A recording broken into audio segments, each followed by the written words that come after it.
All right, I think we are good to go. Hello and welcome, Just a Family. This is giving you something to talk about live TV. I am your host, Melissa Krechler. I'm also an identity coach and spiritual teacher. This episode is sponsored by a Phoenix Identity, and we are going to be talking today about how to empower our children and how empowered children learn from empowered parents. And I will have a quick to-do on that right away, but let me introduce my guest host today, who is none other than Barbara Maisonet. And again, I always say this, I hope I pronounced that properly.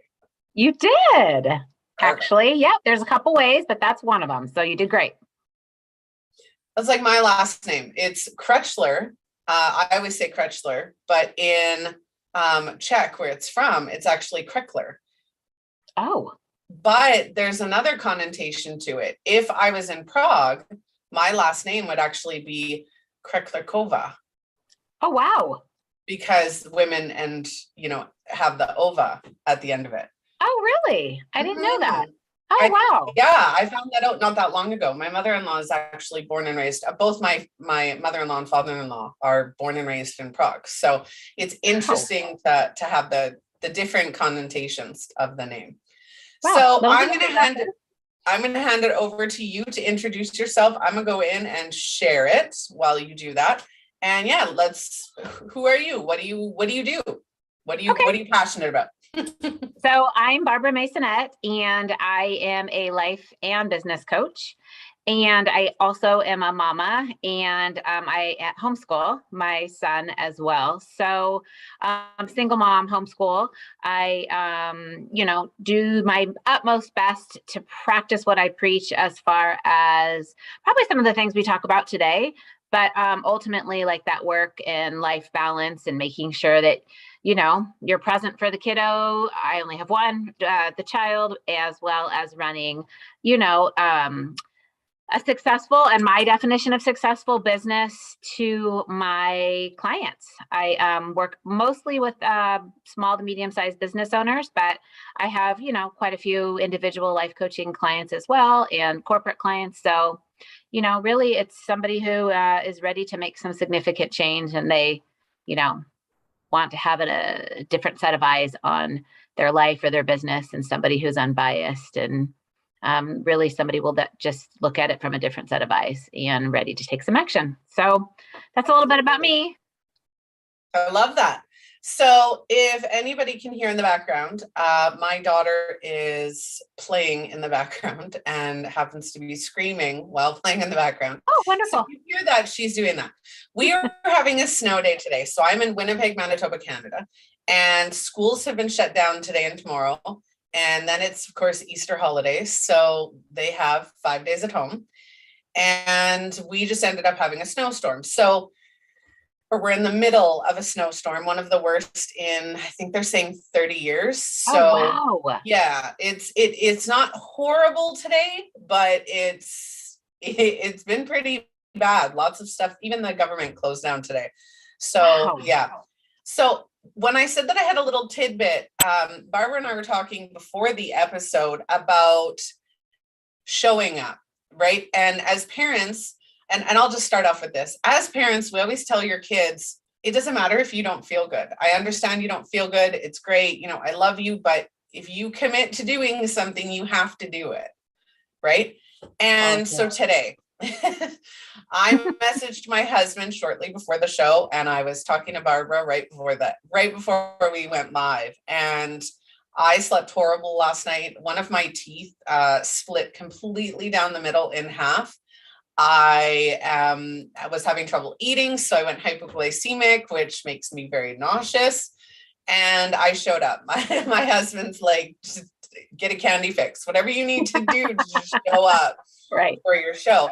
And it is leading by example, because we're talking about children today and empowering children. One of the things about empowering our children is teaching them to do what they say they're going to do, and their words and their actions. And, when they have chores to do, or when they say it, like my daughter's horrible at this. She'll be like, Mom, I'll do it after dinner. And then I'm like, okay, I'm trusting you to do it. Right. And she doesn't do it.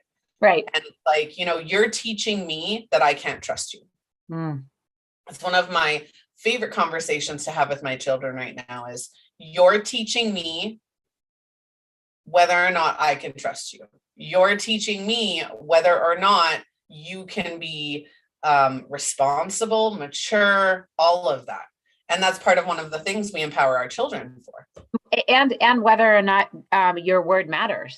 Like, if we're teaching our kids that, what you say, sends a message, but, if it's received or if you don't follow through with it, then really what you're saying is that you really just don't have to listen to me. Right. You like right. Like, if you want somebody to, like you said, to learn responsibility or anything in that to show up, whether you feel like it or not, you have to ask yourself, if I'm going to say I'm going to do something and then I don't do it, the recipients of all those words really can just sit there and be like, well, I just really don't have to listen to what you say because you're not honoring your own words. So why do I then have to honor you, respect you, or, really listen to what you have to say? I mean, it could go deep really quick when it comes to words and honoring commitments and following through. And, let's acknowledge you. Like, it could have been so easy to just push the reschedule button and just say, because you justifiably legit have a verifiable reason to do this, So I really acknowledge you for showing up and, really practicing what we are talking about today, hopefully, and what we're teaching our kids. Mm-hmm. Oh, for sure. There's so many things, even in the last year, and I have 4, 3 that I've given birth to and a bonus. And out of those 4, the last year have been lessons, just multiple lessons in parenting and what works and what doesn't work. And each child is different, but everything remains the same as when I'm at my best or when I'm following through with myself, they see that, right? When I ask my daughter, who's 12, going on 13, well, technically going on 70 because she thinks she knows. That's what I say about my child. Go ahead. Yeah, she's been testing me lately, and it's one thing after another. And if I go up to her and I say, Bella, who is the strongest person you know? And she goes, you. And so she sees that within me. And so I teach her, you're the one telling me, right? And again, back to you're the one telling me. I don't have a lot of rules and expectations for my children. They have to make those up themselves, right? I have obvious rules: don't lie, don't cheat, don't steal, right? The morally, legally things that they shouldn't be doing. But I want to empower them to make their own decisions. I have one child who doesn't feel like there's any control. My son struggled with that and feeling like he had no control, he had no freedom. And we were in a position where he just wasn't getting that. And he lost sight of who he was and how to express himself and the communication. And it caused a lot of rifts between the entire family. So with my daughter, I tried to give her that freedom. And right now she's not making very good choices and not following through. And we're having a very hard time with her right now. And I keep telling her, you're the one who decides what we do and what we don't do. You're the one who decides whether you follow through. And when we try to give freedom, it's, okay, I'm going to do this. I'm going to give you a little bit of freedom. And within that freedom, you have these 3 rules. You can't do this, can't do this, and you can't do this, right? And this is what's going to happen if you do. Right. So you set the boundaries up. Yeah. You're giving them freedom. The parameters. You set the parameters. Yeah. And if you don't follow through, this is what's going to happen. Right. So in everything that I do with my children now, and it took me a while to figure this out and learn it. And I had help from a former friend of mine. I had a lot of help with this. It was consistency. It was making sure that whatever punishment you had fit the role. Yeah. So ask nicely the first time. Hey, I need you to do this. Right? The first time I'm going to ask you nicely. Tell me you need 5 minutes, whatever. I'll give you the 5 minutes, whatever. The second time I have to ask you, you're going to get, you need to do this, or this is going to happen, and have a clear, concise, this is what's going to happen. Mm-hmm. And then if they don't do it, there's no third time. It's the third time is the punishment gets put into place and you do it now. Mm-hmm. Right. And I found that works for my kids. Right. Go ahead. I was just saying, and wouldn't you think in the process, like ultimately as parents, our goal, I'm going to assert for most parents, is to teach our kiddos to be responsible human beings. And so when you place it on their shoulders to make the decisions and own the consequences in the process, right? It's not a surprise. Like they can't come back to you and be like, but mom, I didn't know you were going to, I don't know, make me clean my room if I didn't do this. Like, I didn't know that, mom.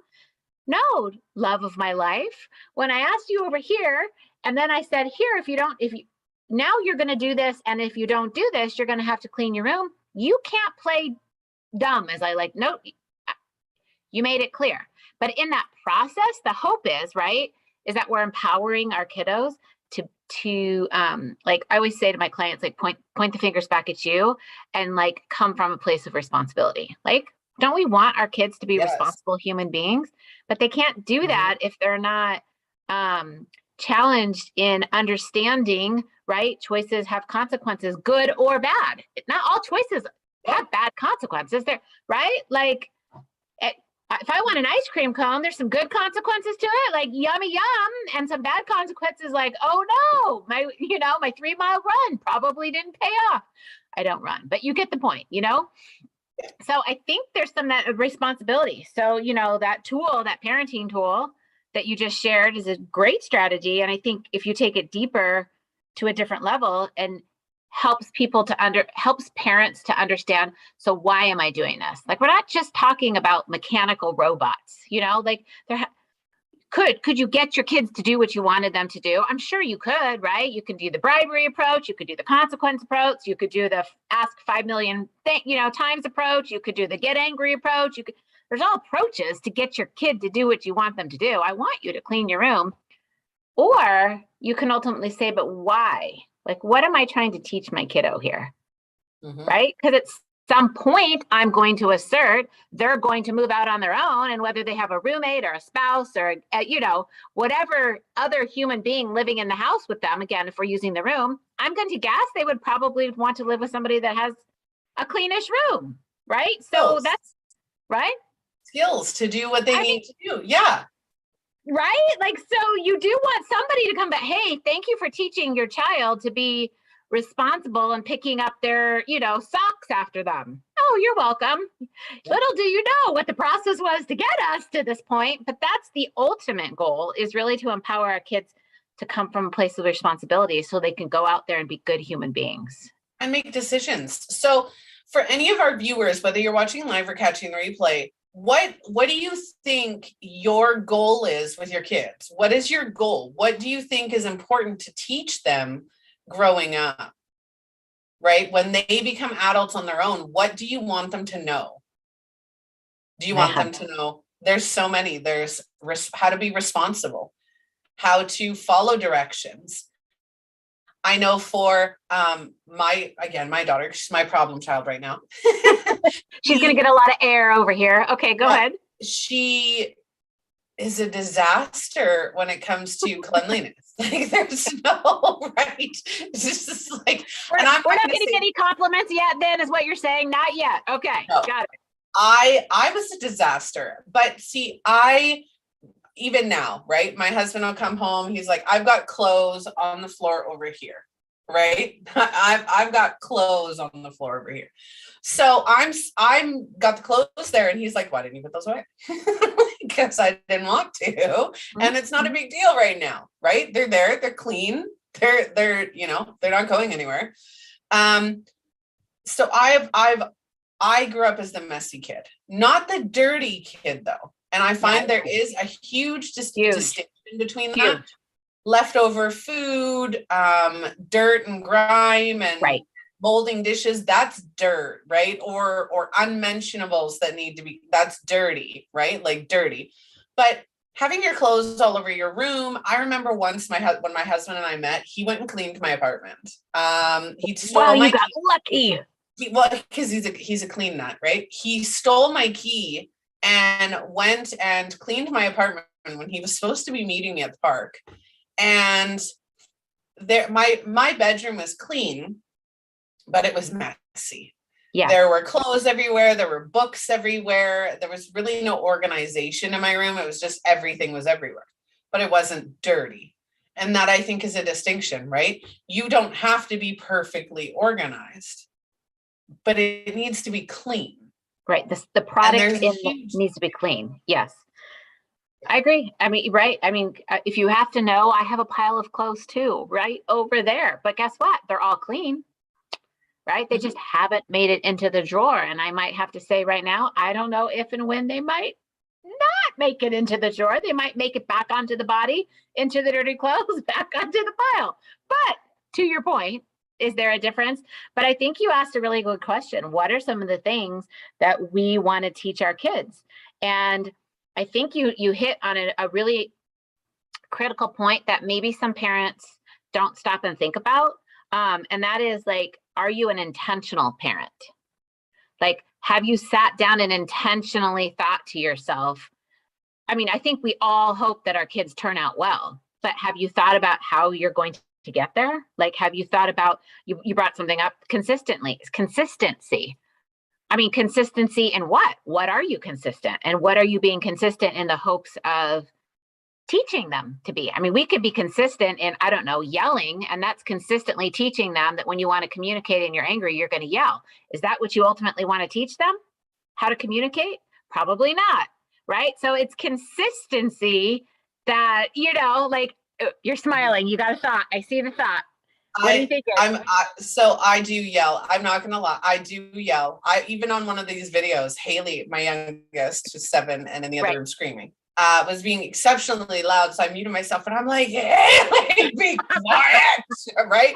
While I'm doing the video. And it's like, I get aggressive, not aggressive in the sense that, you know, I'm going to beat you or anything along those lines, but more so like you're pushing me to that limit. You like, we need to cut this out.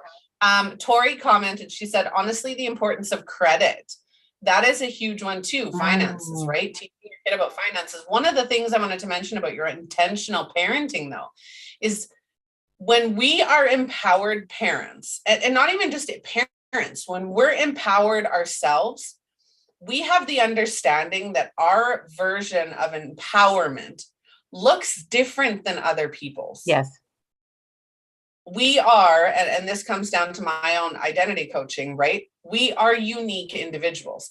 And a lot of the problems that are not problems, but a lot of the struggles and unhappiness and triggers that I find in my clients are created by their parents and created by their peers and their experiences as a child, right? Yeah. And now I'm not putting the blame on the parents because it's not. But at the same time, if we're intentionally parenting and to the point of empowering our children to be their own human beings, to express themselves the way they want to express themselves, and to take accountability and responsibility for themselves, one of the things we always, and I mean daily need to ask ourselves, is this a problem for me? Does it have to be a problem for them? My husband, love him dearly, is on my daughter's butt all the time. And the other day, and I'm going to use an example, she had her hands in her pockets. And he got upset with her for having her hands in her pockets. Speaking of, she walks by. Hi. And I'm like, why? How does her hands in her pockets impact you? If that's something she's comfortable with, it's not hurting you, it's not offending you. So not inappropriate, and it's not hurting anybody else. It's picking your battles, right? So something, my youngest daughter sticking out her tongue. I will go up to random kids if I'm in a store and the kid's being silly. I'll stick my tongue at them and keep walking, right? Like just as I did it to my own, right? Right.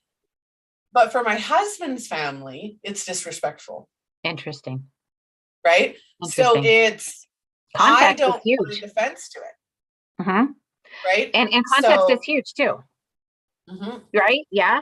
And I yep. think you just touched on another, like, to your another nugget is, offensive. So can you imagine if we taught intentionally, if we taught our kids to not take anything personally? Just imagine for that for a second. Like how that would shift the world. So not to be dramatic, but if you really think about it, so if somebody tells you something, which is their opinion, and you adamantly disagree with it, and you might think they're so wrong, you can't even believe it, or they're so right, and you're just right. It doesn't matter what it is, and they tell you, and you have that choice at that moment. I can be offended. I can give my power over to this person, or I can choose to say something in the realm of that's their opinion and that's their choice, and they can have that. And I'm going to choose that I'm not going to take it personally because it doesn't matter what they have to say. They could tell me, I hate your mom and you're the this and your toes are ugly and whatever. And I could just say, thanks for your opinion, right? And move on. Gosh, I'm hungry. What am I going to have for lunch? I mean, just as simple as like letting it. Can you imagine if our kids learned that at an early age? How I'm much trying. it's I'm hard. literally, I am literally building a program to teach in schools on how to get kids to understand their own identity and other people's identity. If let's go extreme, okay? I love extreme examples, okay? Well, because it hits If home. Mm-hmm. it does, let's talk about the LGBTQ community, Okay. okay? If one person finds sexual orientation to be wrong and another person doesn't, Right. nobody's wrong. It's an individual belief. Right. Now, I'm a very big supporter and a part of the LGBTQ community. So I would be like, hey, well, that's your opinion. I'm not going to take offense to it because it's your opinion. I'm not going to try to change your mind, but you don't need to come at me. I'm not going to come at you. Mm-hmm. You keep your opinion. Yeah, and then you part ways. I mean, that's where it ends. Do you see how empowering that is? Yep. Even if you adamantly disagree with their opinion, you could think they are so wrong you can't even believe it. Just like they could think you're so wrong, they can't believe it. But can you imagine how much conflict would be? There wouldn't be. There just wouldn't be conflict if people just chose to consciously, I'm not going to take that personally, and I'm going to choose not to be offended, or I'm going to choose not to react in a certain way that gives my power over to you. Can you imagine the world it would be in? So then we have to ask ourselves, well, how do you teach kids that? Because kids care about what other people have, right? Especially in the teenage years.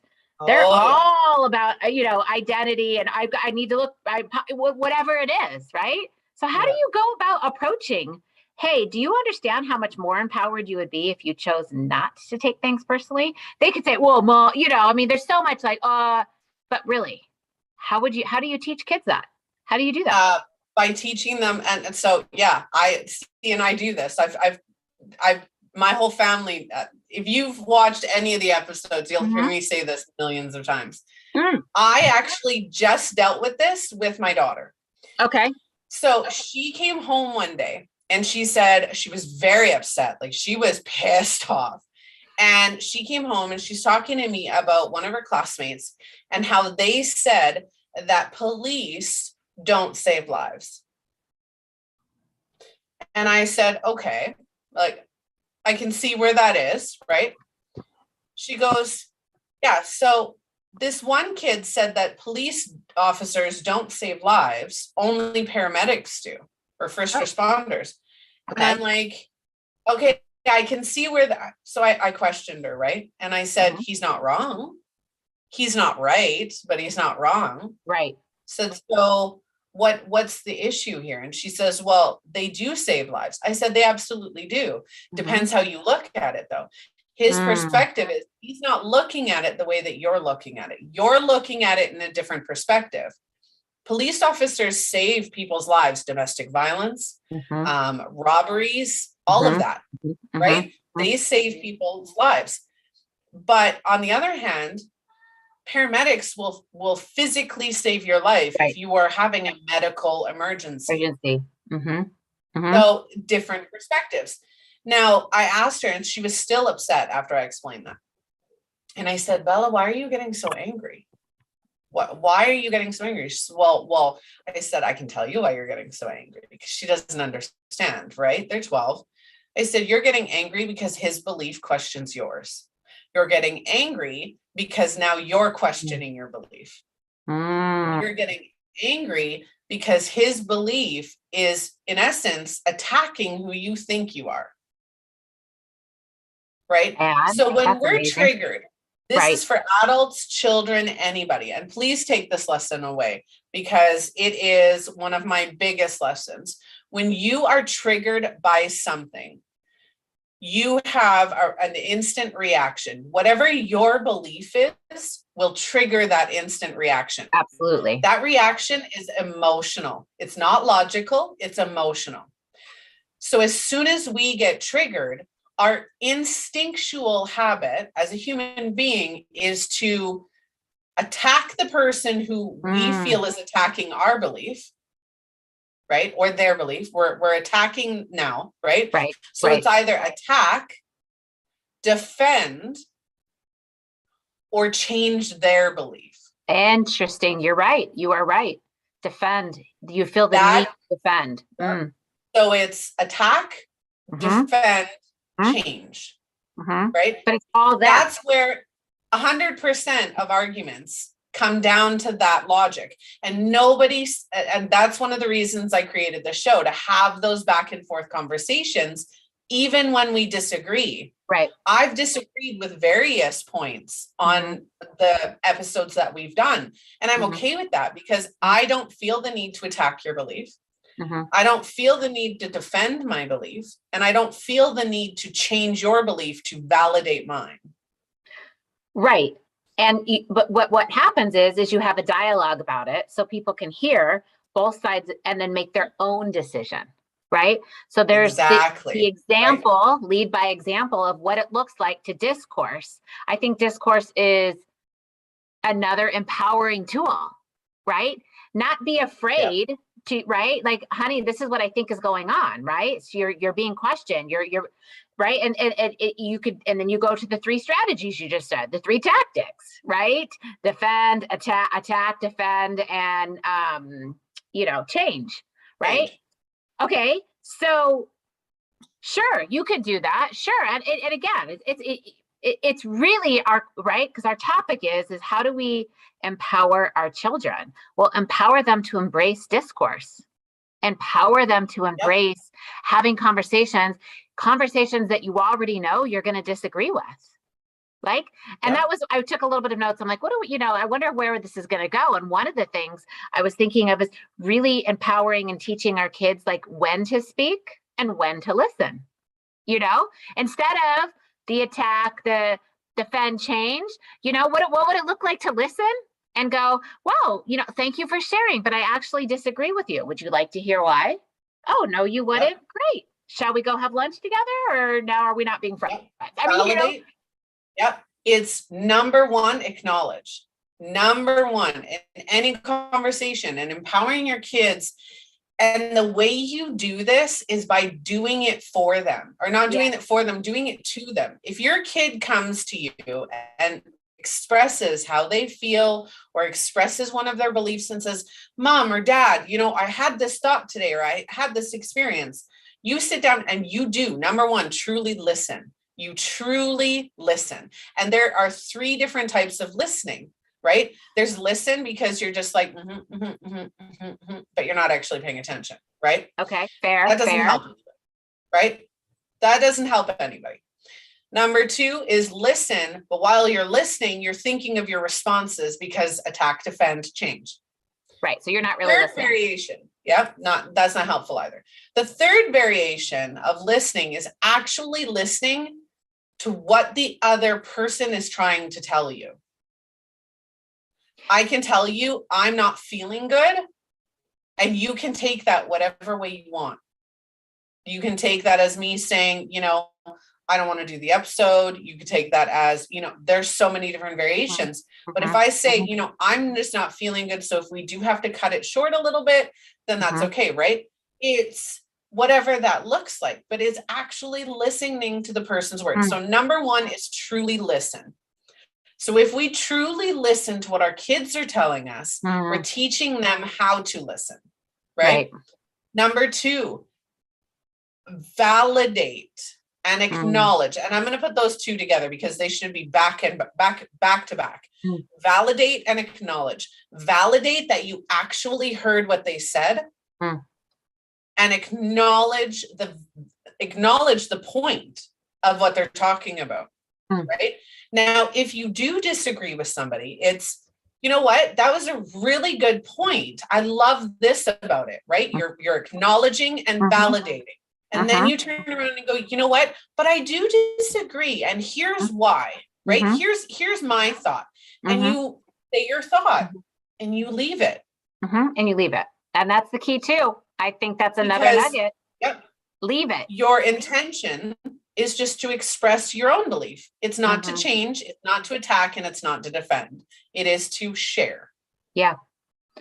I think that's really, can you imagine if we were intentionally, if all kids were being intentionally parented this way in this specific topic of not taking it personally, combined with not being easily offended and giving your power over, to learning how to have discourse, like learning what, like actually learning, like that sounds silly. Like, what do you mean learn how to have discourse? Like, no, there's actual like parameters around that, and what, right? That attack that, are you doing that? Or you're not, no, what, this is what listening looks like. Here's what it is. Let's try it on over here. Let's teach our kids this.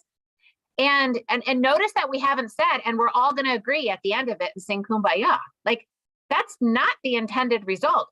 Would it make maybe life easier? I don't know. I don't even know. Would it? If we all agreed on everything and everyone just held hands and skipped down the the yellow brick road? I don't know, because it hasn't happened. So I don't know. But is that the end result? Or again, go back to, what do we want one day when one of our kids' roommates or significant others comes back? We want them to say thank you for teaching them to be a responsible human being in this area. That's ultimately what we're going for, right? It's like, yeah, you did a good job. Right. We have to, right? Because I know. Because you could do everything, and you have a choice. You can choose to be an intentional parent, or you can choose not to. I can say this: being an intentional parent is way harder than not to. Way harder, because you have to be thinking past what am I doing? Is it worth the fight? Like, why do I keep repeating myself for 48 times on this topic? Should I just give up and let them have their the principle? I can just ignore that I'm going to teach this principle to them. I don't know. Do you want them not to know that principle? Okay, we need them to know that principle, that character, that moral character, that compass, whatever our end result is, we need them to know that. So, right, let's get our battle gear back on and go forward and be consistent in teaching it. I have another thought. Can you imagine another one about empowering real quick? And I don't know how much time we have, but we still have time. Okay. Can you imagine, it's another one that I thought, can you imagine if we empowered our kids more to be comfortable with failing in the process of learning? So think about how kind of the pendulum, how pendulums swing in societies, and, got the parenting, all of it, right? It used to be like, anyways, you've got that. Well, it seems like it's kind of swung to, I don't want my kid to fail, so I'm going to go rescue quickly, or I'm going to do all of it. And I'm going to, no, I'm going to, tie their shoe till they're 10 because they just cry when they don't do it, and they just don't get it. And I'm like, imagine how much you learn. How many times have we failed in order to be where we are? And you have to. Yes, you have to, but that's an intentional parenting tool, because especially for moms, I would assert, maybe it's for both moms and dads.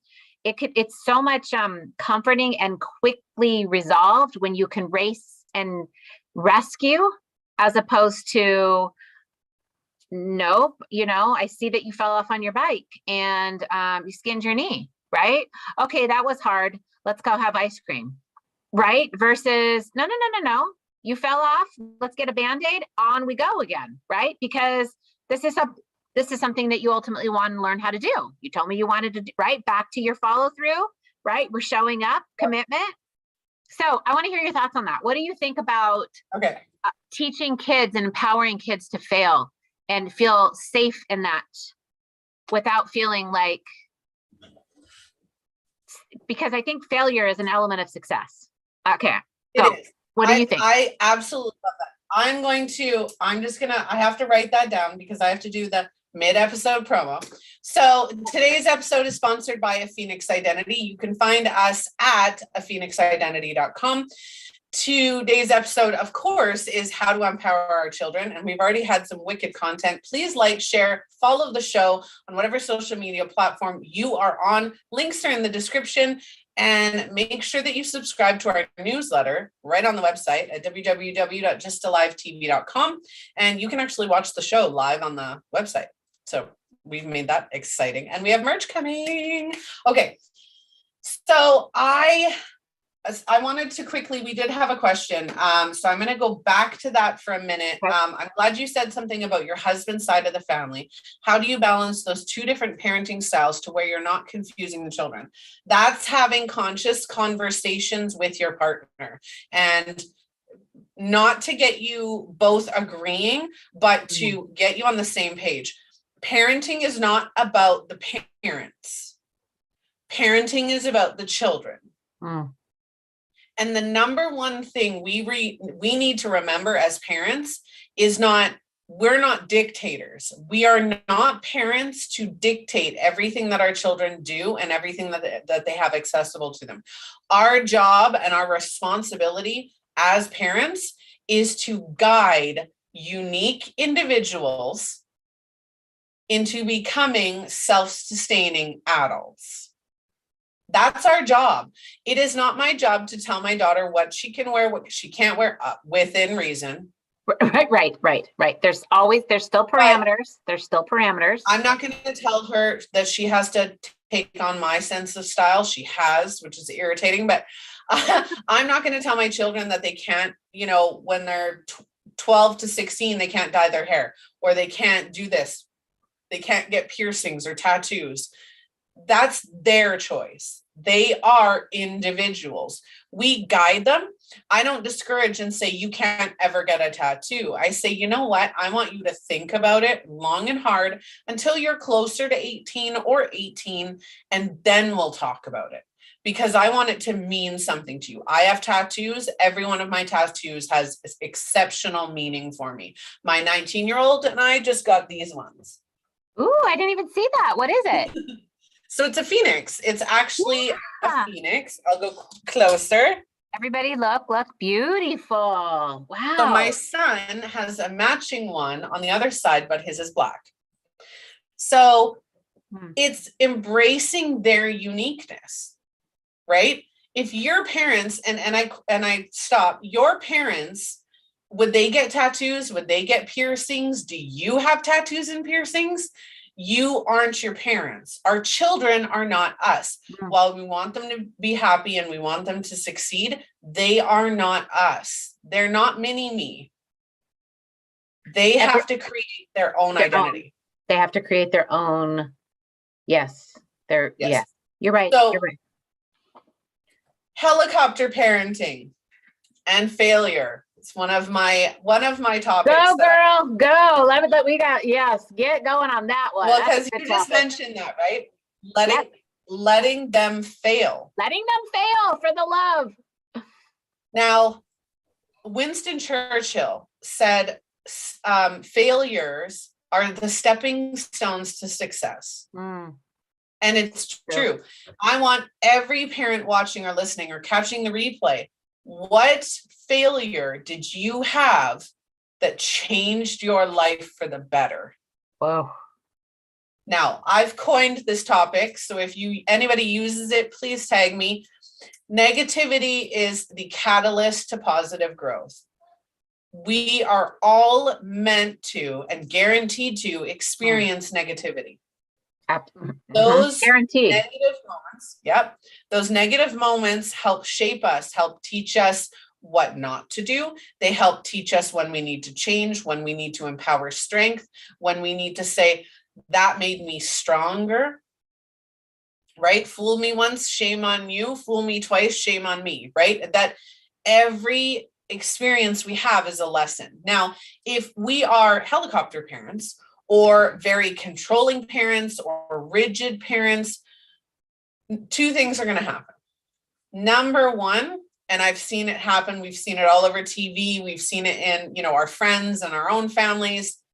When you are ridiculously controlling and you don't let a child feel in control of their own life, they're going to do whatever it takes to get that control, whether that's running away, whether that's drugs and alcohol, whether that's sneaking up out of the house and wearing the skimpiest clothing because you make them wear an outfit. Whatever that is, they're going to rebel. The second thing that's going to happen is you're not going to teach them coping skills. One of the first episode I did, and you can find it on Facebook or YouTube, I did with my 19-year-old. I didn't teach him coping skills. I wasn't where I am now.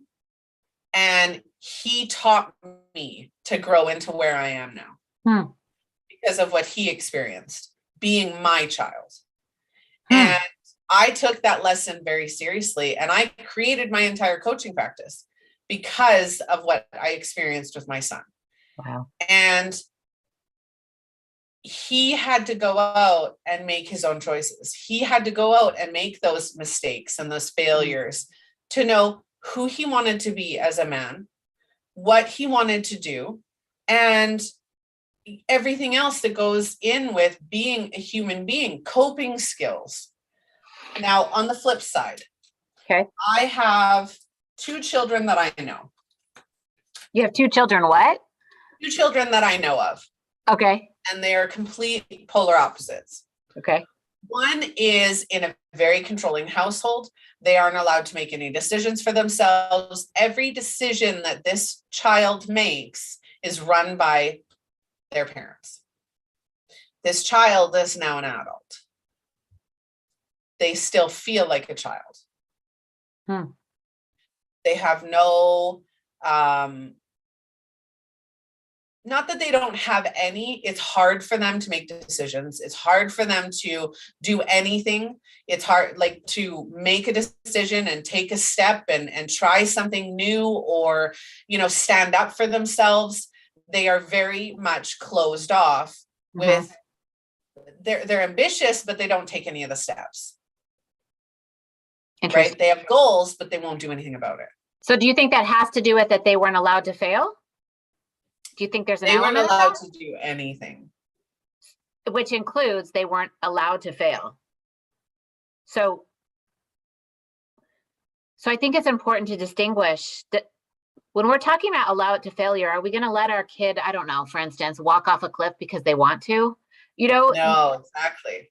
Okay. So I think it is, we have to keep some of the parameters up there too, right? Like, yeah, health and safety, of course. Yeah. Like, but if I know, that back to the bike situation, could our child have fell down and skinned a knee? Yeah. Could he have skinned two knees? Yeah. Could he have broken a bone? Yeah, he probably could have. But all of those things, right, protect him from not experiencing it and failing. It's going to get a certain outcome, right? Is he going to learn perseverance? No. Is he going to learn cause and effect? No. Is he going to learn at what it feels like to fail and what it feels like to muster up the strength and the courage to get back up and try again, knowing that he could fail again? No, he wouldn't give him that opportunity, right? So there's a lot of things missing that comes from when we don't allow our kids to fail, right? Responsibility, accountability. All of it. I mean, but there's that internal, like, guts, like that, that guts. Think about it. When you have failed, you have to dig deep and go, I really want to learn that, or I really want to be better at. That's a strength that you can't, like, have it, child. Just go have that strength. Like that is something they have to experience and learn and grow to be like, okay, go. Toddlers. Yes. Toddlers. Okay. So you get Yes. toddlers. Okay. Yes. And I'm not even going to talk about when they start walking because we all know how that works. But Yes. if you have 2, 3, 4-year-old, okay, and they want a cupcake that's on top of the fridge, they are going to try 50 different things to get up on top of that fridge. Yes. How many TikToks, how many Facebook, Instagram reels are we seeing of kids climbing up on the counter, climbing on a chair, climbing the fridge, whatever that looks like to get that stuff? Now, if you turn around and you catch your kid doing that, instead of just going, no, don't ever do that again. Right. Say, okay, that's not a safe way of doing it.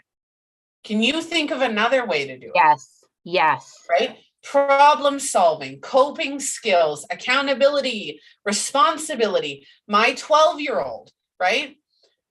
This is happening. If you don't do this, this is going to happen. If you do this, this is going to happen. You're responsible for the choices that you make. You create the outcome. And letting them feel it though. See, I think sometimes we don't let them feel it because we don't want to see our kids sad or disappointed or scared. We want to just run and be like, no. I mean, don't leave them, for 48 hours and be like, okay, I'll come back to you and I'll give you a hug. No, but let them go, let them experience what disappointment and sadness and, like the disappointment of not figuring it out right away. There's an element of opportunity in sadness and internal, right? When you do fail, there's a lot of lessons learned in there. Do I like the feeling of this? Do I not like the feeling of this? Do I want to do something different so I don't feel this way? But if you just are always ready to snatch them out of that, we're not empowering them in a whole other side of learning. Does that make sense? It's like being a business owner. Yeah, it's like being a business owner. How many people try? Mm-hmm. I launched a program. I get crickets. Okay. Is that going to stop me from launching another one? Mm-mm. No, because the reward outweighs the stepping back, right? I would rather face the reward than face the regret. Well, I think that's pretty empowering. And I'm going to have to say that might be really hard to apply. Like, I think if we're going to be intentional parents, you really have to dissect that and decide how you're going to do that as a parent.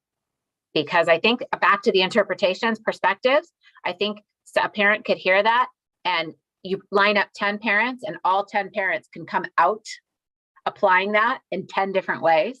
Absolutely. And it's not a right or wrong. It's not a right or wrong issue. No. It's just discourse to say, hey, are you aware that when you deprive your child of any of the things we've talked about today, discourse, failing, learning to listen first, how to listen, not being, taking things personally, if you deprive your child of that, not run to them and rescue it immediately, because it's in our nature to be like, I don't want you to cry, poor baby, don't be hurt. No, if you deprive them of that, what are you depriving them of learning ultimately? And growing and becoming, right? If our ultimate goal is, right, a responsible, good human being, good citizen, a good human being has to include failures. Do we know anybody that's successful that has never, ever, ever, ever, ever, ever, ever failed? No. So that we have to say failure is a part of the equation for success.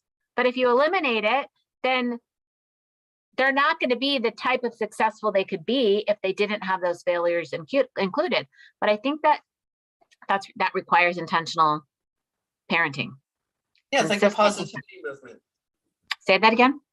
The positivity movement. I'm only going to think positive. Well, then you're going to be stuck. There's no, right. You did mention something though. Intentional parenting is another thing that I've noticed, and I've actually seen this is, do your kids see you cry?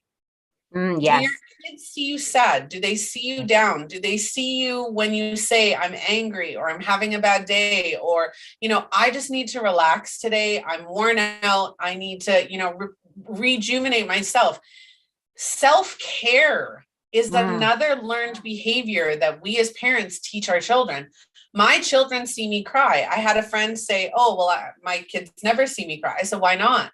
How are they supposed to know that crying is okay and being sad is okay and those negative emotions are okay if you're not showing them when you're feeling them?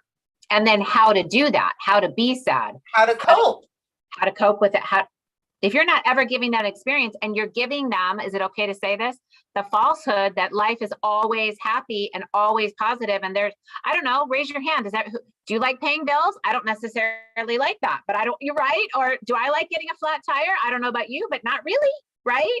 So life has. You like feeling nauseous and showing up anyway? I don't think you would. You would probably like to be in that beautiful bed there, snuggled up and taking a little nap. I did. But you did. Right. But I did. Right. And it's intentional parenting, right? It's, the episode, I was like, I have to show up. Like, I can't just not, right? But not only is it intentional parenting and intentionally showing up, this show is my baby. If I don't show up to the show, even when I'm not feeling good, I had a tooth pulled 2 weeks ago or 3 weeks ago, and I showed up the same day to do an episode, right? You have to put that effort in. Now, I'm not saying do everything all the time. I'm not saying don't take days to yourself, but you have to think like the laundry. Is anything going to happen if I don't put the laundry away today? Probably not. Probably not. Right. But if I didn't show up to today's episode, you would have probably been upset regardless, right? I would have been upset. If people don't show up to the episode, if I didn't show up to today's episode, I would have been a hypocrite. And hypocrisy is one of my biggest pet peeves. I lose my shit over hypocrisy. Because I don't give people, if you don't show up to the show or show the show, or I don't like your reason for rescheduling your episode, I'm not going to have you back in any way, shape, or form. So if I'm telling other people that, if I don't show up to the show, how does that work? Well, it goes back to the word. It goes back to your word. Then what does your word mean? What are you training people to expect about your word? They really just don't have to listen to you. Really, it's really the bottom line. Yeah. But if you go back to if you go back to those emotions, I think you brought up a really good point. To be intentionally parenting, like if there's parents listening that are in the camp of like, I don't ever show my kid anything, quote unquote, in the negative category, we're not making it out to be a right or wrong. It's just, if we're going to back up and be intentional parents, right? And we're going to take on the intentional parenting tactic or strategy on raising our babies, ask yourself, by not showing a piece of the human element, right? Sad, scared, mad, fearful, disappointed, all that stuff, that's part of the emotions, just like happy and excited and surprised. Those are all, right? You can't have a cake and then just leave out 4 ingredients. Then guess what? Then you wouldn't have a cake, right? It would be, I don't know, a brownie or whatever, right? It's the same thing. Emotions are part of who we are made up to be. They're included. So if you choose, again, not right or wrong, but if you choose to eliminate that and not let your kids see that, go back to, well, what are we depriving them of when they're older? I mean, how are they going to know how to cope when they have a roommate or a significant other or a friend that's angry at them or sad at them? If you've never taught them how to be around sad and angry, how are they going to do that? Exactly. And so I want to do a disclaimer, because you mentioned it, and I should probably do this on every episode, is there's no judgment. If you're a parent who helicopters, if you're a parent who, doesn't give control or doesn't give those learning lessons, we're not judging you. If you are happy with what you're doing, you are happy with what you're doing, and we wish you the best. You can still reach out and contact us. Not a problem. We acknowledge and accept and love different beliefs. And this is just our perspective. Every episode that we do on Just Alive TV is our own unique perspective. People will agree, people will disagree. We welcome all of it. What we don't welcome is judgment, ridicule, rejection, any of those. We don't allow those on the show. Bullying of any kind. Not tolerated. But it is. We have to teach our children how to, where do you think anxiety comes from? Panic and anxiety, not, a lack of motivation. All of that comes into them not knowing how to connect and process their emotions. Addiction. And as parents, right, we don't want our kids to go to drugs and alcohol, when you abuse sex, drugs, alcohol, self-harm, smoking, whatever toxic or harmful behavior our children are getting into, there's a reason for it. They are either trying to remove an emotion, cope with an emotion, or replace an emotion that they don't have. Right? And they have negative emotions that they don't know or they can't process because they haven't been taught or they don't understand the emotion. And then it leads to numbing that emotion. That's what all of those addictions do. That's why people become addicts. Because they're numbing an emotion.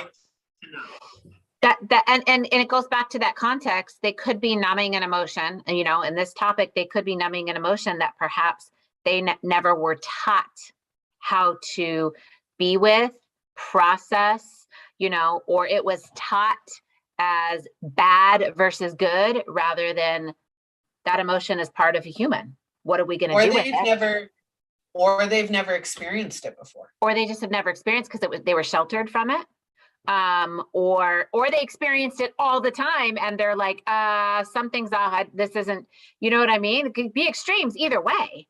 Right. Yeah. But to your point, there's the numb is the Band-Aid. There's a wound underneath. What's the wound underneath? What is it that they're covering it up by this addictive behavior?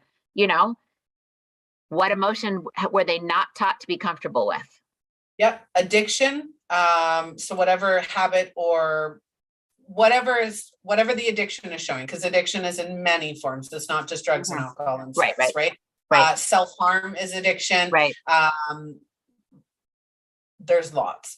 Yes. But the other thing too is, I totally lost where I was going with that. Drugs are kicking in. It's okay. It's okay. Kicking.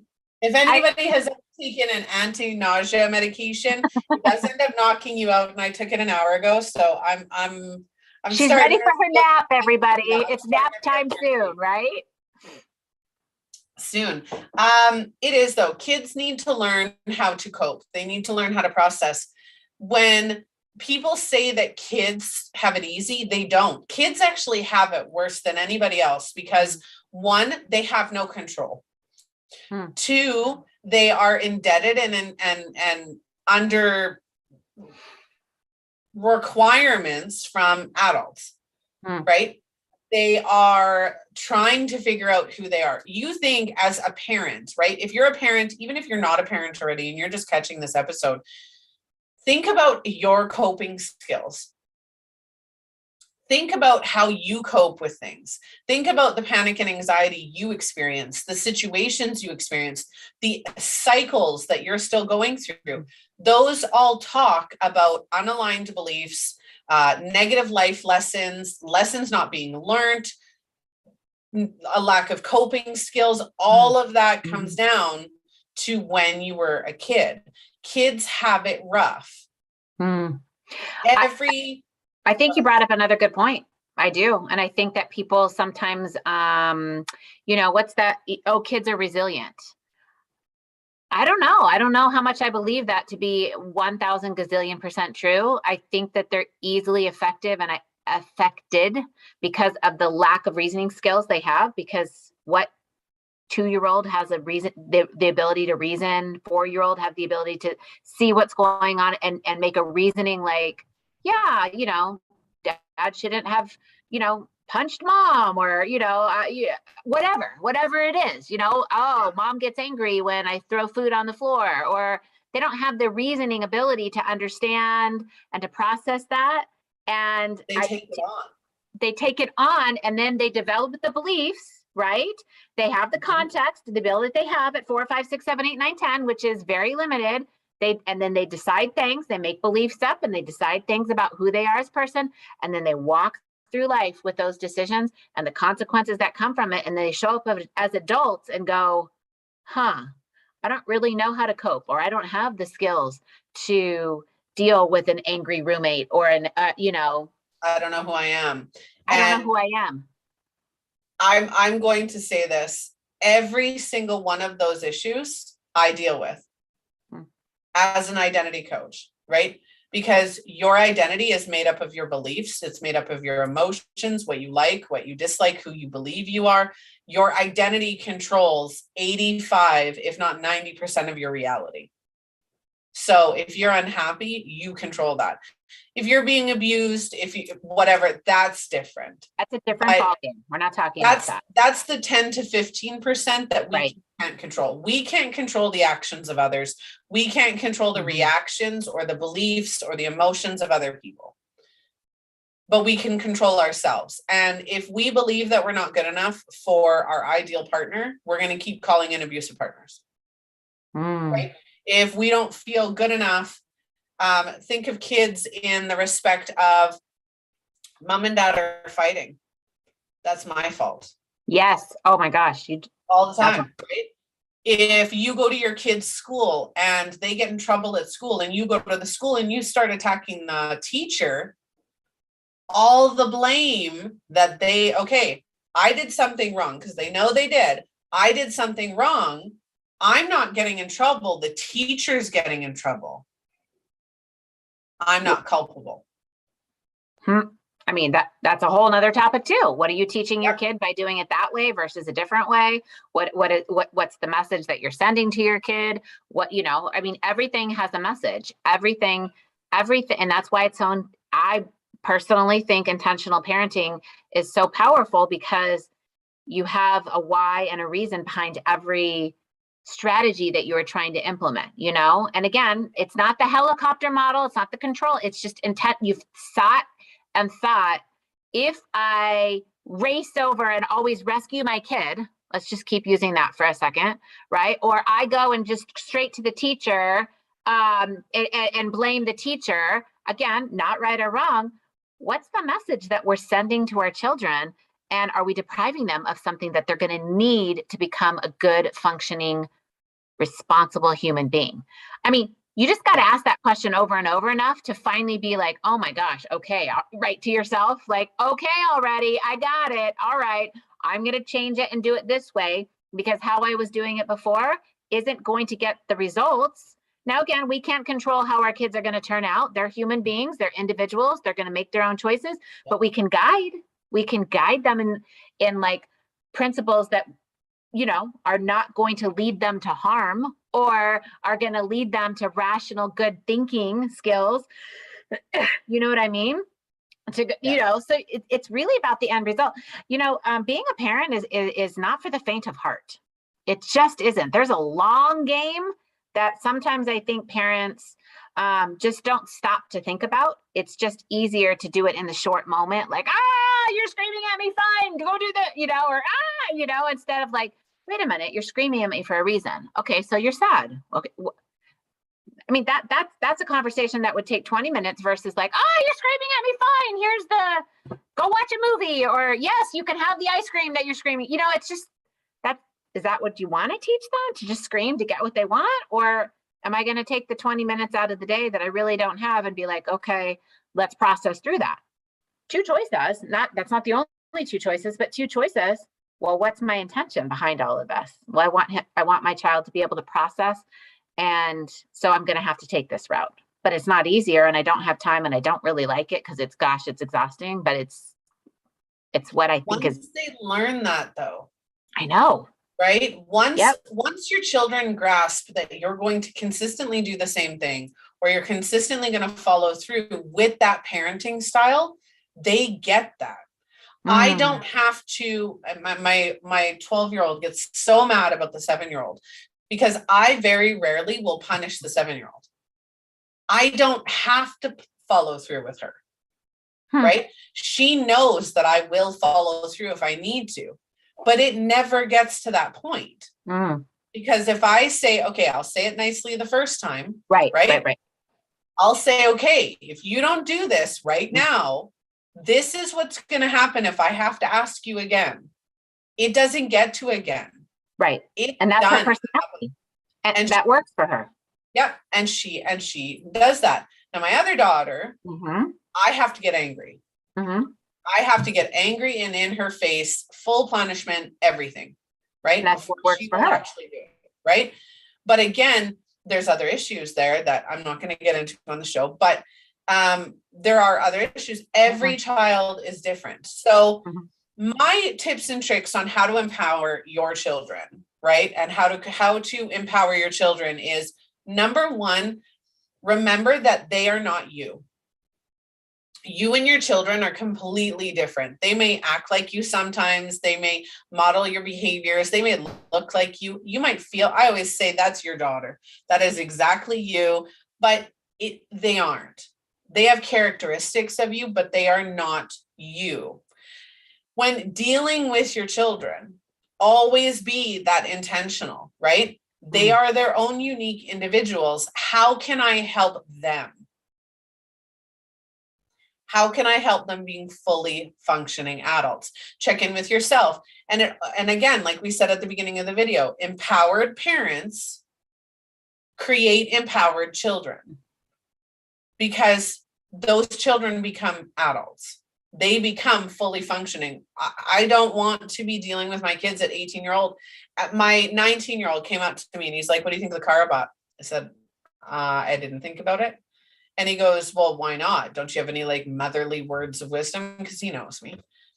And I'm like, no, not really. He's like, it's your choice. I said, well, yeah, you already know that though. You just said it. Right. I said, I don't care whether it's a car or an SUV or a truck. I don't care what color it is. I don't care if it goes 800 miles per hour. I don't care, as long as you have something that is safe and reliable. Other than that, I don't care. It's your choice. If you buy something that's not safe and reliable, you need to fix it. Then I would care. Right? You don't, I'm not the one who's part of the responsibility. Yeah. And so it's always creating the accountability, the responsibility. When you make a decision and it works out, how empowered do you feel as an adult? Right? How empowered does that feel? Or if you make a mistake and the next time you do the same thing, but you do it a little bit differently and it works. How proud are you of yourself? Yes, I got it. Yes, there's a proud moment. That's part of the empowerment, right? You have to be able to go through that, to have that moment, to be like, rock on, self. You made that one tweak or that one shift, and look at the results you got this time, right? Way to go. And then the next time and the next time. You're right. I'm concurring with you on that one. We're not having discourse today. I think that was there's so many good points.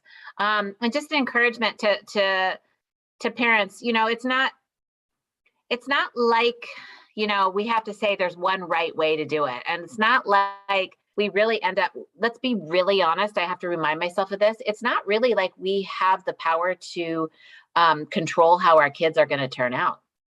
We have, as parents, the quote unquote power and control to apply and guide in the way that we choose to do that. And then we hope, pray, ask the stars, whatever it is that you do, please turn out to be a good human being. But, it's the process between there and 18 or 19 or 20 or whatever it is at the age where you're watching your kid go, wow, look at that. You're functioning, you're healthy. Something, right? Yes, that's what we want to say. I want a badge. I'll take it, on his wedding day. I might have done something right. Give me a star, something let me get my gold star that says I did it, but you just don't know. You just don't Tori, know that's a good idea for merch. I did something right. Yes, seriously though. I mean, you got to give us put that on something. a sweater. Well, think about it. Like as parents, like I said, this journey isn't always easy. So if there is something, let's be really honest. I mean, that's why, we gotta go get our hair done here and there. There's some gray hairs that are coming up. It's not for the faint of heart, but ultimately empowered children make empowered adults. And when you think about what kind of interactions you want to have with adults, do you want to have interactions with empowered adults or the opposite of that? Yeah, absolutely. And I just can't stress enough. They aren't you. They aren't you. And I can use this as an example. It's one of my favorite examples for beliefs, for your identity. You have two twins, a set of twins. They are identical in every way, shape, or form. Okay. They grow up in an abusive, alcoholic household. One becomes an alcoholic and abusive. The other never touches anything. Identical twins, identical situations, identical upbringing, two completely different outcomes. Because ultimately, no matter what anybody did, each of those twins made their own decision. And their own choices. You're right. Choices.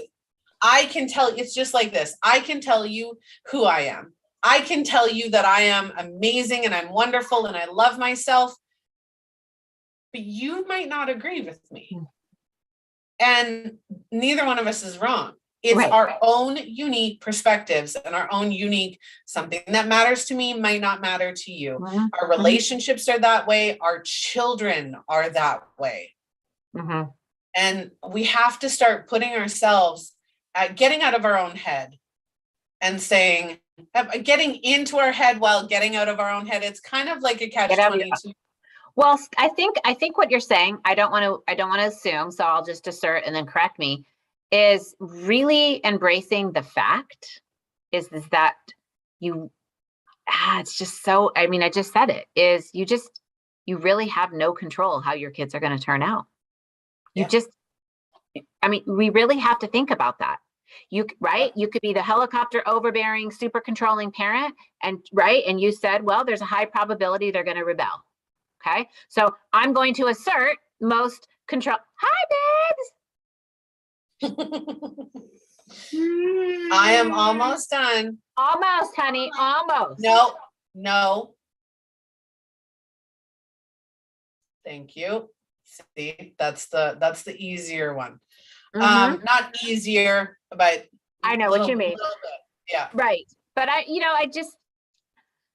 think that's, if people really just sit and think about that, back to your point, back to my point, the helicopter parents, I'm going to assume, again, it's not right or wrong if that's the parenting style that you want to do, but I'm going to assert that they hope that by being that way, they are going to have control of how their kids end up. Right. And you can do the flip side of that. You could have absolutely none of that. And then you hope, oh, my kids are going to end up well, and they don't. Right. You've seen it all, every scenario. To your point, you've got the same household, the same identical, and they both turn out differently. That tells us something. You don't have any control. So I asked the question at closer to the beginning of the show, I asked this question. What do you want to teach your children? And you've touched on that. How do you want your kids to be as adults? And I am going to, again, challenge everybody watching. You can try to control how your kids turn out. But here's the question. Do you want them to turn out the way you want them to? Or do you want them to turn out the way they want to? They're supposed to. Right? What their path, what their destiny. That's a good question. You have to ask yourself, is your way the right way for them? And is it going to make them happy? You can't answer that question. Yeah, it's a good question.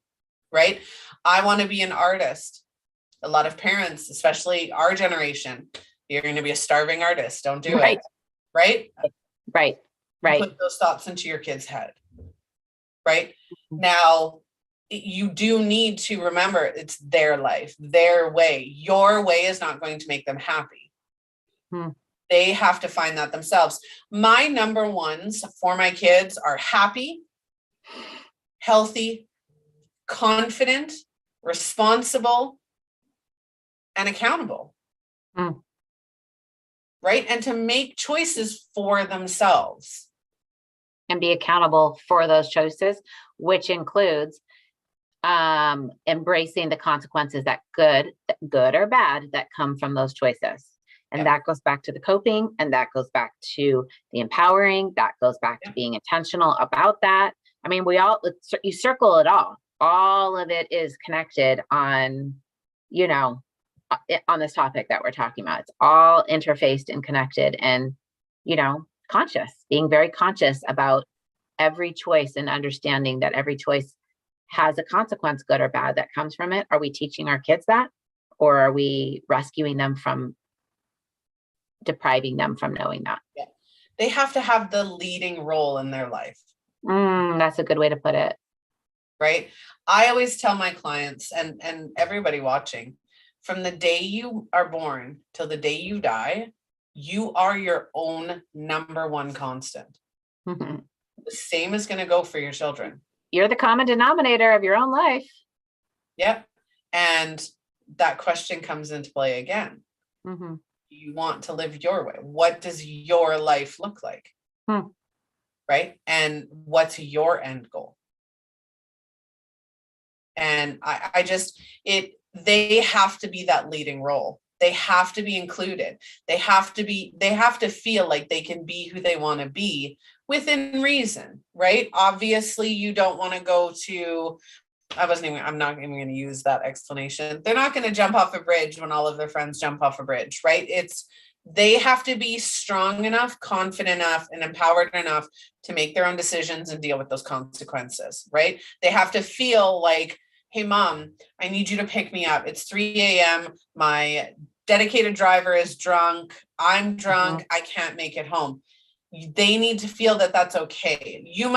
I tell my kids, you call me. If you ever need me, you call me. If it's 3 a.m, I'm going to be pissed off that you woke me up, but I will still come and get you. Absolutely. Because your safety means more to me than anything else. Right. But and I think to get to that point too, there's just this topic is so intricate, but good communication, allowing them to to feel safe in their failure, allowing them to see you be a human. So, like you said, you might not be happy that they woke you up. So you might have a tone of irritation or anger at that part, but you're not angry that you are going to go, keep your kids not mad safe. At them. Yes, so there's just, I know we keep saying this, it's about intentional parenting, and let's, let's say this out here too. It's not about perfect. Like I'm not coming to the call saying, well, so, just so you all know, I'm a perfect parent. Like our topic today, I was like, okay, I'm going to go ahead and play that here. Oh, thank you for that reminder. I'm failing at that. So thank you for that reminder. Right. And okay, my kid, so this is a journey too. This is a journey for us, for literally us. And you've shared some things, about you as a parent, and, and just kind of the struggles. Parenting is, there's not a guide. That's exactly what it is. Right. And again, this entire show, not just this episode, but the show itself, self-development, personal development, self-help, knowing that we are going from struggling to thriving, right? Parents struggle. Every kid is different. I have 4. All of them need something different. Do I screw up all the time? I fail with my kids all the time. All the time. Here's my hand. Yep. All the time. Raise your hand if you fail with your damn kids more than you succeed. Right? Because we're learning. And exactly, it is so important to be approachable with your children, no matter your personal feelings, because it's not about you personally, and none of us are perfect parents. It's always a journey of learning. It absolutely is. That was one of our viewer comments. It absolutely is. Mm-hmm. We need to be accountable that it's okay for us to fail. My kids, I will argue with them. if I think I'm right. If they prove me wrong, first thing I do, I'm sorry. I thought I was right. Obviously I wasn't. I'm sorry. You're right. Right. I am accountability for my screw ups. I show them that it's okay. But you're teaching them again. That's up here, and underneath that, what are you teaching them? And that goes back to our underneath of, is it in alignment with our goal to teach good human beings? Unconditional love. I don't like you right now. Right. But I love you. Right. The difference between their behavior, and if my daughter does something stupid, I don't go, you're stupid. Right. I say, you know what? That was a really stupid thing to do. Like, the behavior was stupid. You're not, because you're smart. And I'm only saying it's stupid because you're smart enough not to do that. Right. Right. So and there's a fine line between being the parent role and the friend. Oh, that's a whole nother topic too. But we need to be both. Right. And like Tori said, you need to be approachable. Being their friend means you listen and actually listen. You give advice when they ask for advice. You allow them to live their life, but you're still parenting in the background, going, should you really do that? Like, is that the best choice, the wisest choice? Yeah. What do you think is going to happen if you do that? And I'm not saying you can't, but what's the outcome that you're looking for? Can I give you a different outcome that I'm a little bit concerned about? And then you can make your decision, right? I always wanted to be the party house. If you want to drink before you're 18, you're coming to my house so that I can make sure that you're okay. Because either way, you're going to do it whether I tell you to or not to. Do you think that there's an element of like age appropriate to this though? Yes. Like you would have this conversation, obviously, with your 17. 16 like 15 and up, right? But just the concept, not just the drinking part, but just the concept of, I'm going to give you a different approach to, or do you think you start that at 4? Or no, obviously not, right? That's like sexual content, right? I would rather them learn that from me than other people, but that starts early. Like I started talking to them about that at like 7, 8. And the reason I did that is because that activity level is getting lower and lower and lower. Right. So I would rather jump in there and say, you can come to me about anything. You can ask me anything. I will be open and honest with you about all of that. No embarrassment. We're good to go, but you need to learn it. I had a discussion with my 2 boys. And we were talking about something in that aspect. And they're like, I never knew that. And I said, yeah. And if you hadn't have known that, because I just told you, I could be a grandma right now and not even know it, because you would have done it and thought that was acceptable form of birth control. Right. And I'm just like, like my oldest is kind of a hoe. So I'm just like, that you need to not just, that method doesn't work, honey. Have you met your stepbrother? Because that method don't work. So needless to say, it's right. Having those fun conversations. My 19-year-old tells me everything. He tells me things I don't want to hear. But he knows that he has that relationship with you, though. You cultivated that for as long as it is, including your mistakes. But that's important, including your mistakes, because you admitted, like, I didn't teach him this, and this. But look at the outcome, of which we had no control. We had no idea how he was going to turn out. But to hear you say he tells you everything, right? That's years of cultivation, including your mistakes. Absolutely. Him and I didn't talk for 2 years. He moved out of my home and went and lived with his dad when he was 13, going on 14. From 14 to 17, we didn't talk. And then look what came out of it, right? So there was some shift, something, your end, his end, humility. He figured things out on his own. Yeah. Right? He had to experience those coping skills. He had to experience the loss, the emotions, the unhappiness, the abuse of other people to truly understand, I'm not out to get you. I always tell my daughter, and this is one of the most valuable lessons that I've told my daughter, is every time you fight me on something, you're not fighting me. You're fighting yourself. Yeah. I'm trying to help you. Right. I'm on your team, and I know you don't feel that. And I know that might look, but that's something like we could say to the 4, 5, 6, 7, 8-year-old, like, I'm actually on your team. What you said is for the little bit more mature, right? The older, to understand, like, it's not you, it's not me you're mad at. You're upset that you're not getting your way. So, or you're not, if you're, I'm challenging you on your beliefs, or, or what you think. And that's my job. Yeah. That's Example, my job. right? The punishment. My daughter wants to walk home from school. I can't let her right now. And the reason I can't let her right now is her behavior has taught me that she's not trustable. Mm-hmm. Right? And she's like, but why? But why? And I said, honey, I'm not fighting with you on this. Your behavior taught me that this is what I need to do to protect you. And because I can't trust you to do it for yourself. Right? There are times to take control. There are times where you have to do that. Yep. And as a parent, you'll figure that out. Yep. Just remember, and I'd like to end the episode this way. This is our longest episode on the show. Really? Yeah, almost an hour and a half. I would like to end my part of the episode by saying, being an empowered parent just has confidence. You have confidence, you have the courage, you have the skills and ability to learn and to grow, right? You don't have to be perfect. Perfection is a myth. Your children are never going to be perfect. You're never going to be perfect. It is trial and error as a parent, and you are amazing for doing your best with the knowledge that you have right now. If you build that knowledge, I always say mistakes. People are like, oh, I made a mistake. I said, you didn't make a mistake. You went with the knowledge that you had at that time. You didn't know then what you know now.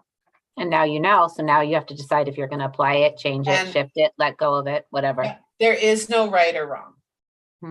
It's unique for you. It's unique for your kids. You need to do what's right for you, but be empowered doing it, and try to empower your kids to be themselves. That's my 2 cents for today. I mean, what a warrior you are, right? Being a woman of your word, showing up. And, I think we touched on a lot of topics, and I think it would be hard to recap them all. So if I had to bottom line it, I would say, intentional parenting is about understanding why it is that you're doing what it is, understanding the end game of what you're trying and hoping, but also understanding you don't have control over, hoping to produce, hoping your child turns out to be a good, responsible human being that's contributing to society.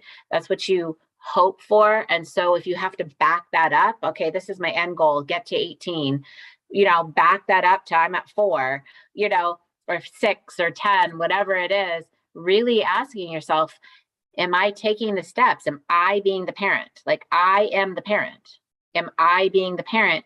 Am I offering them, the opportunities to learn what it is they need to learn? Yep. Right? Yep.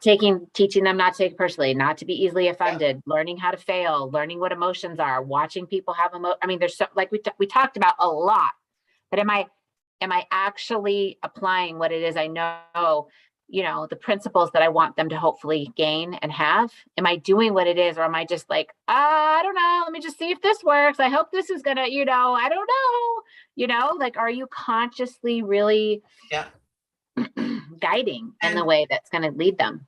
And end goal. You're not, their successes are not your successes. Their failures are not your failures. They are entirely responsible for their own life. Because they're human. And you can say, oh, I did my best, but they turned out this way. No, you did your best. Period. Right? And they ended up turning out this way. I love you and I accept you and I just want you to do your best. You need to put that in yourself as well. Yeah. I'm doing my best. Now, Hmm. whether your best can look better, that's up to you. Right. Are you willing to learn? Right. Yeah. I think that's a good place to hopefully, right? That empowered Yeah. parents encouraged you, got you to think and challenge you, right? Because how many hands did we raise? Like we all have something to learn. Pick one thing to apply. Try not to, apply all of them because again, is that going to set you up for success? Is that going to overwhelm and bombard? Like, what the heck has happened to mom here? She's got like 85 things. She said, no, pick one or two, apply, see if you're getting the results, see if you get a shift or a change, and then take on some other ones. Intentional parenting is, like I said, it's a long game. Yep. If you're going to do it well. And as long as you can say I did something right. Yeah. Right. That's our badge. Get your merchandise, girl. We need the badge. Something right. I did something right. That's it. Actually, I like it. I did something right. And that's the whole show, right?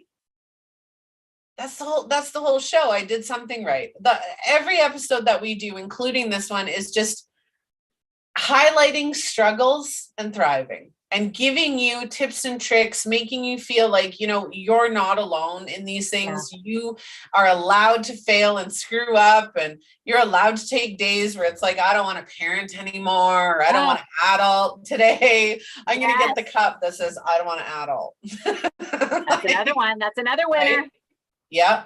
So everybody just needs to give yourself a break. Give yourself grace. I always say, give yourself grace. In fact, on my clients, whenever we're going through a session, and they're getting all these practices, that's my action steps. So I call action steps. I call them practices.